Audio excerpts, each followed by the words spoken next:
Good evening, elders, special guests, chief and councillors, Grand Chief Harper, Regional Chief Travers, youth, ladies and gentlemen. It is with great pleasure and honor to be here today to present some very important, very significant teachings that I learned from an elder many years ago. I have always carried these teachings in my mind and in my heart and shared them with certain individuals from time to time. And every time I would share them with people, they would always ask me, why don't you go out there and share them with the world? My reply was always this: I don't think it is up to me to share the teachings, because these teachings were given to the elder from the Creator to take to the people. The elder has since passed on into the spirit world, but I know that it is very important that these teachings about Mother Earth be passed on to all nations before it is too late. In February of 1995, the Norway Cree Nation Health Division held a workshop on Native spirituality and traditions in a community. I was a coordinator for the Minnesota Healing Program at the time, and as staff member, I was urged to attend this workshop.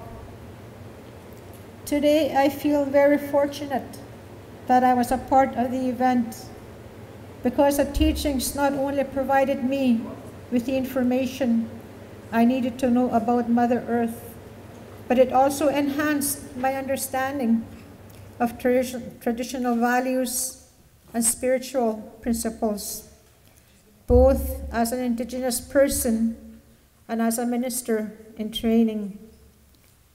The teachings of the presentation came from a Native traditional elder and teacher who often visited our community. As part of his presentation, he shared about his life after death experience as a result of a serious vehicle accident. And he explained in detail how his spirit left his body into the life beyond. During his contact with the spiritual realm, he was told he would have to come back to earth, that he would be given instructions and teachings through a vision, and he would have to deliver the important teachings to his people.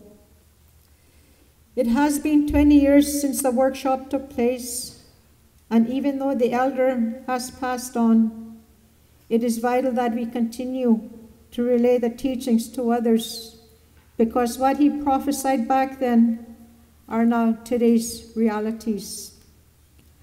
As I touch on the prophecies that reflect on today's realities, you will begin to understand why we have chosen the words hopelessness and fear in the theme of today's event. Because of everything that is happening in the world today, it must be extremely difficult for people to have hope or not be afraid of the unknown. And before I go into the teachings of Mother Earth and the environment, I want to touch on the spiritual principles that the elder was given while on his vision quest. These are very important teachings which are often relayed to us by various spiritual leaders and educators. And it is vital that we listen, observe, and apply these principles in our lives, for they are teachings that come from God, the Creator. The elder began the workshop with teachings of the medicine wheel, a sacred symbol of the circle that holds a place of special importance within Indigenous beliefs, culture, and traditions. First Nations cultures, in their own traditional nature, are trustworthy and unique. The identity and pride amongst the children were deeply rooted in spiritual principles and traditional values. And the elders ensured that the teachings were passed on from generation to generation. These spiritual principles are known as the 7 sacred teachings, which are the foundation of the indigenous way of life. And they are also defined in biblical teachings known as the fruits of the Spirit. Wisdom. To cherish knowledge is to know wisdom. Wisdom comes from the Creator, and it is to be used for the good of the people. Love. To know peace is to know love. Love must be unconditional. It is in times of weakness and pain that people need love the most. Respect. To honor all creation is to have respect. All of God's creation should be treated with respect. People must give respect if they wish to be respected. Courage is to be brave and to face our opponents with integrity, to do what is right even when the consequences are unpleasant. Honesty. Always be honest in word and in action. To be honest first with ourselves, and then we will be able to be honest with others. Humility. The word humility can also mean compassion. We are all equal with others. Always to remember we are not better than the other. Truth. Truth is to know all these things. Speak the truth, not to deceive ourselves or to others. The sacred teachings, if applied in our lives, bring harmony to our families, our neighbors, and to our community as a whole. They not only apply to person, but they also apply in our relationship with Mother Earth. And this leads me to the next part of my presentation that reflects on the Earth's creation and things we need to know about its elements and their purpose. Right in the core of Mother Earth is fire. The purpose of its existence is to provide warmth and heat to the earth. And all that has been created, it is unknown today if science and research have any knowledge of its existence. Surrounding the fire is the element of minerals, identified as the inner core by scientists, and it is believed to be minerals of iron and nickel. The purpose of the minerals is to control the heat within and to prevent the heat from escaping to the surface of the earth.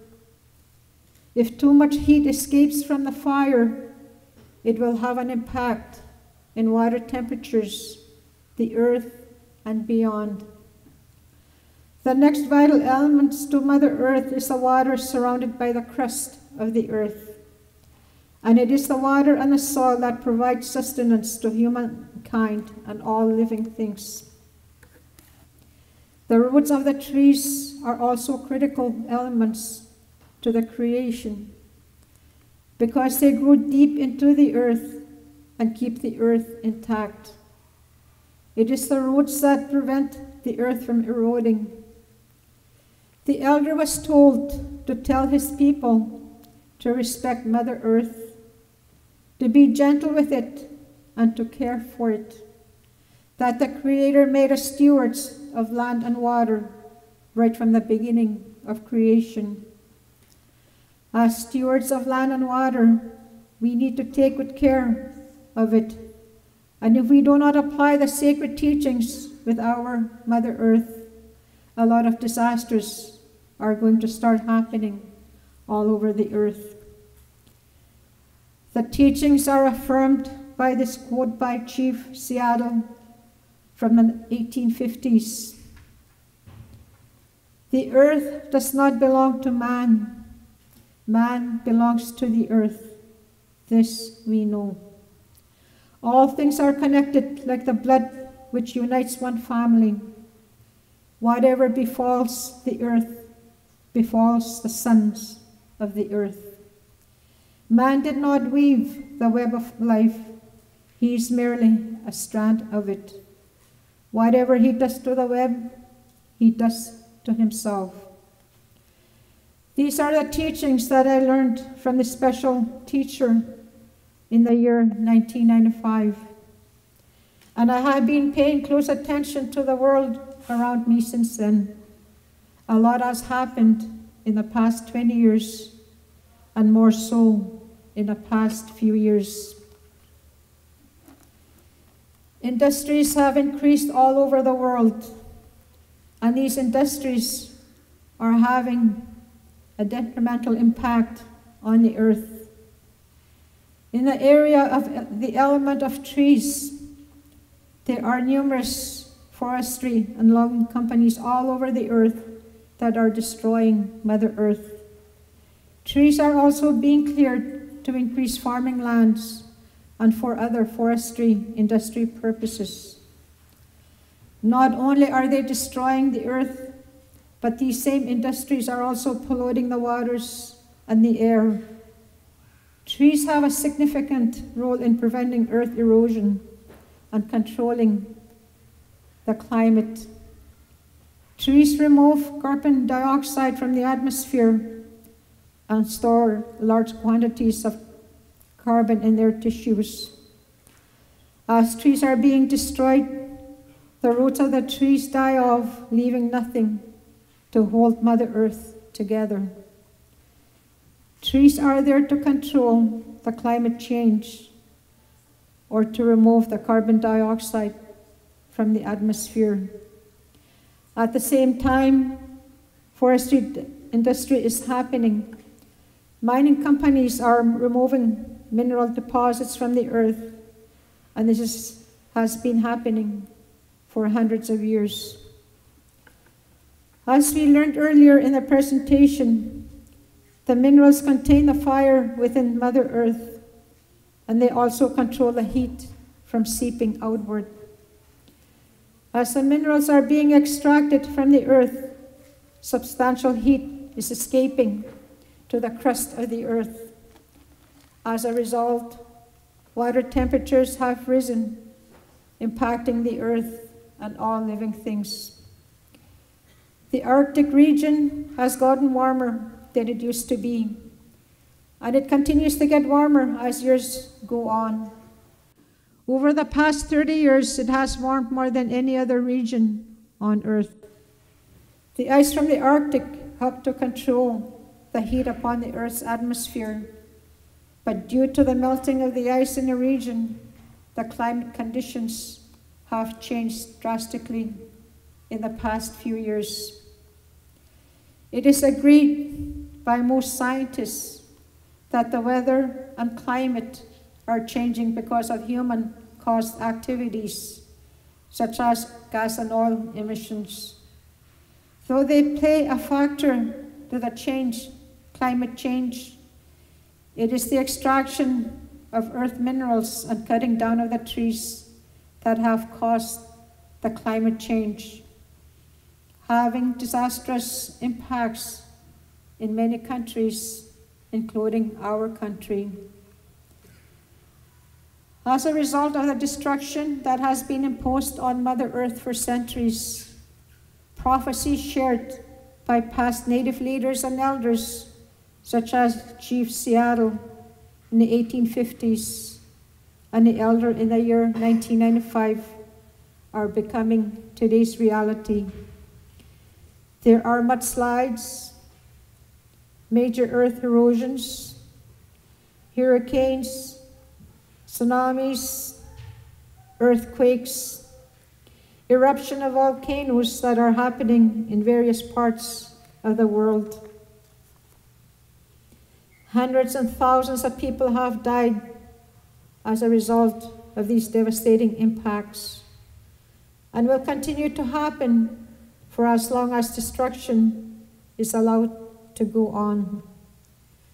The world's greed and selfishness has overpowered the sacred principles of love and respect, and has now put Mother Earth and its people at risk as a result of mineral and tree depletion, water and earth pollution. The world's environment is now in distress, and this is being confirmed by science and research. Since we started working on this presentation in December 2014, scientific news releases and reports on climate change have been published with the following headlines. Oceans are warming so fast that readings are now off the chart. January 23rd, 2015. Human activity helping push state of the Earth system into unknown danger zone. January 15th, 2015. Northern wetlands threatened by climate change. January 27th, 2015. Countdown to a catastrophe, doomsday clock moved closer to midnight. January 25th, 2015. The end is nigh, say the scientists. January 25th, 2015. These headlines have touched my soul as they remind me of scriptural readings from the book of Revelation, describing how fire will consume the world and all living things at the end of time. This is what science is predicting at this time and age. Will the core of Mother Earth come out in a ball of fire once mankind has depleted all the minerals from the earth? Once all the trees have been cut down? Once clean air and healthy water cease to exist? As stewards of land and water, we have to take a good look at what is happening to the environment around us.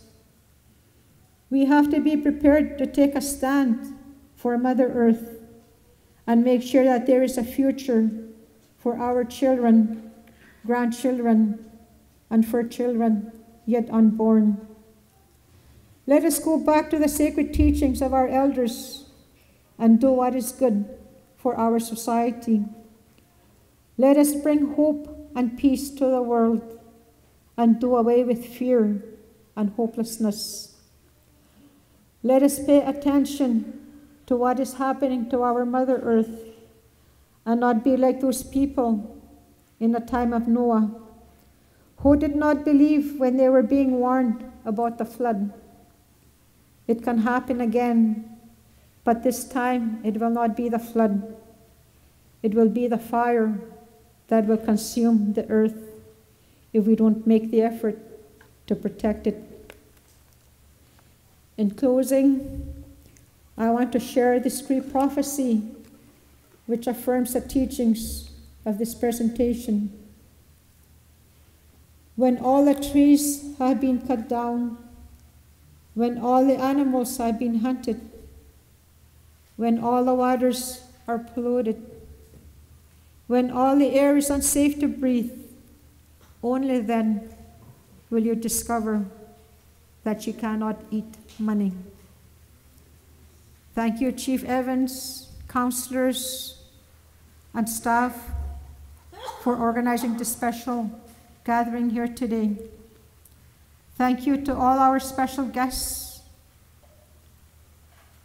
Regional Chief Bill Travers, Grand Chief Harper, our presenters, Billy Mills, Frank Whitehead, and to all who are here today for being present with us today, and the youth for being here, being a part of this important gathering. Thank you, elders, for your continuous support to our endeavors and for providing guidance to us in our journey.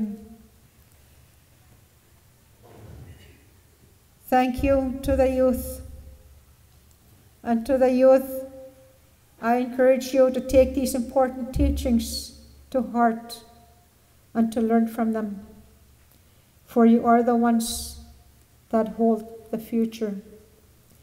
Egusani, thank you. May God bless you all with his love and peace today and for always. Egusani.